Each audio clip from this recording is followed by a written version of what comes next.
want to put people into the natural world to actually feel what it's like to be there.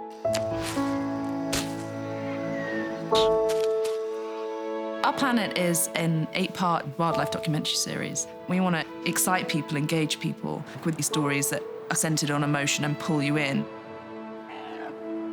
The fabric of the films are all built around conservation messages. So the Frozen Wilds episode was all about sea ice. The rate of sea ice loss at the top of the planet is happening at an alarming rate, and probably in the summer months, by 2040, it will be free of ice. We went to Russia to film the largest gathering of walrus on the planet. And we're living in a tiny hut in the middle of nowhere with scientists that haven't washed for 6 weeks. That's the glamour. That was just pretty intense, sort of, to be in that situation. It was one of the hardest things I've ever had to film in my career.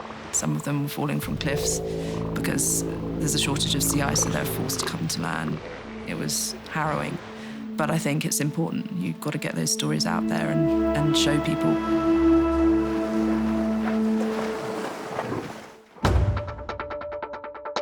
The style of cinematography is led by the story you're trying to tell. So if you're going to film the wild dog chase, for example, that's a car chase, it's an action film, so the shots are quicker. You want people to feel how intense that scene is. So I'm moving the camera around a lot more. Everything that we do is about getting into the head of the animals you're filming, anticipating what's going to happen next.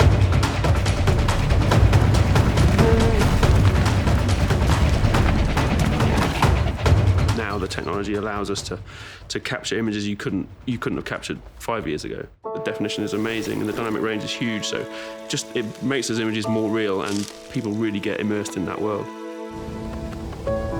We did the final sign-off for Our Planet, and then you see it on the screen and it's mind-blowing. I remember being at Netflix and having a demonstration of Dolby Vision. We saw this and we thought, this is amazing. And then when we first got into a suite and started grading, we just couldn't believe the results. The image becomes three-dimensional. It feels more immersive and more connected to nature.